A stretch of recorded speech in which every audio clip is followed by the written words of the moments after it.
Je n'ai pas d'accent parce que je suis française, je suis de Strasbourg originairement, ce qui est déjà un mélange de l'Allemagne et de la France.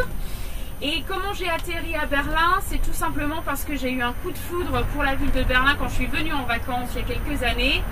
Et j'ai poussé mon conjoint à déménager à Berlin. Ça m'a pris 3 ans, mais finalement on y est arrivé. Et je n'habite pas à Berlin même, j'habite à Potsdam.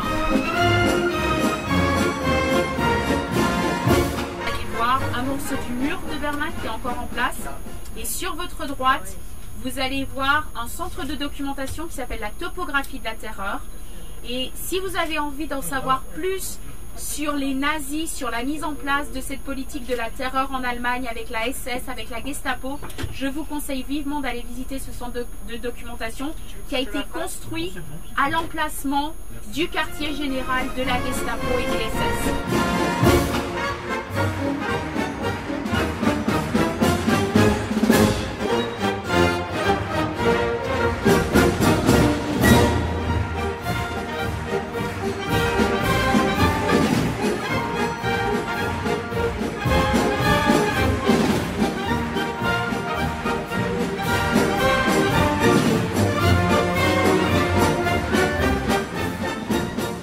Berlin a été énormément bombardé pendant la Seconde Guerre mondiale. À partir de 1943, les Américains et les Britanniques vont lâcher des bombes jour et nuit. Vous avez à peu près 50 000 tonnes de bombes qui sont larguées par les Britanniques, 25 000 tonnes qui sont larguées par les Américains. Et donc, vous avez des quartiers entiers de Berlin qui sont détruits, et le coup d'âme fait partie des nombreuses destructions de la ville. Donc, certains bâtiments ont pu être sauvés, pu être restaurés, reconstruits de la même façon qu'ils étaient avant la guerre, et certains bâtiments ont été juste remplacés par de l'architecture des années 60-70. Et vous allez voir des bâtiments qui sont beaucoup plus récents, qui datent des années 2000 et qui ont été construits après la chute du mur. Et ça, ce sont des bâtiments que vous allez voir sur votre gauche. Et notamment, vous avez des bâtiments qui sont très récents, qui ont été terminés en 2015-2016, que vous allez voir aussi sur votre gauche. Alors après la chute du mur, tous les investissements à Berlin se sont faits dans l'ancien Berlin-Est, et maintenant vous avez les investisseurs qui reviennent à Berlin-Ouest aussi, et investissent leur money et qui investissent leur argent. Alors regardez toujours sur votre gauche, vous allez le voir, alors juste après le feu rouge, vous allez voir une église qui est en ruine. Elle a été gardée en état, c'est l'église du Souvenir. C'est l'église du Souvenir qui a été construite par Guillaume II pour son grand-père Guillaume Ier. Et cette église a été détruite lors des bombardements de 1943. Et vous avez aussi des tramways, mais les tramways c'est plus dans le Berlin-Est que vous en avez. Vous n'en avez plus du tout dans l'Ouest parce qu'ils ont démoli tous leurs tramways dans les années 60 parce que c'était plus un moyen de transport qui plaisait au Berlinois de l'Ouest. Donc ils ne l'utilisaient plus vraiment, donc ils l'ont supprimé.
célèbre Checkpoint Charlie.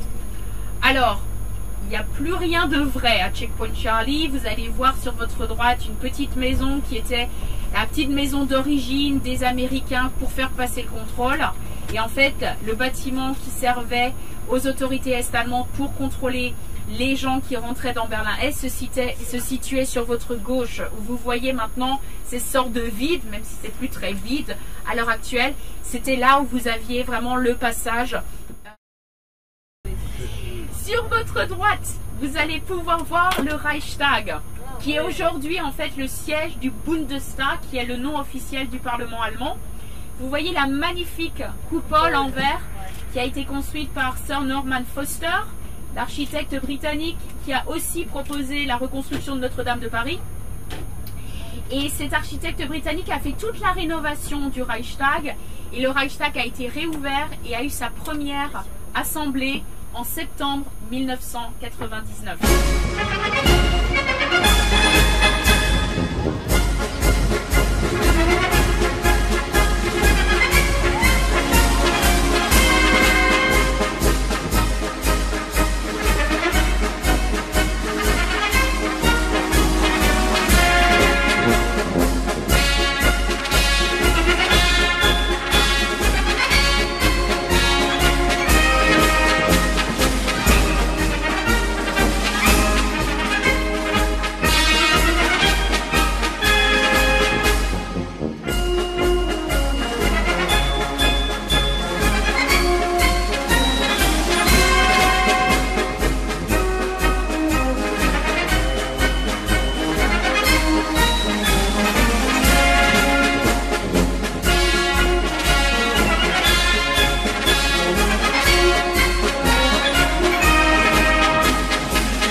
Alors on a repassé à l'ouest, hein, parce que le Reichstag se trouvait juste à la limite entre l'est et l'ouest. Le mur passait juste à l'arrière du Reichstag. Donc on est de retour dans le Berlin-Ouest et on va arriver juste devant la porte de Brandenburg dans quelques instants. La porte de Brandenburg sur votre gauche, le symbole de Berlin. C'était une des entrées de la ville, hein, tout simplement la porte de Brandenburg. Mais c'est devenu un symbole de Berlin à cause de Napoléon. Napoléon en 1806 va venir à Berlin après 2 victoires sur les Prussiens, la bataille de Jena et la bataille d'Auerstedt. Et Napoléon va entrer dans Berlin, il va occuper Berlin avec ses troupes et il va entrer dans Berlin à travers la porte de Brandenburg au Sony Center. Parce que l'architecture du Sony Center est très particulière, c'est une architecture aussi verre, métal, mais ça vaut vraiment le coup d'œil.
ce qu'étaient les habitations de Berlin avant la guerre.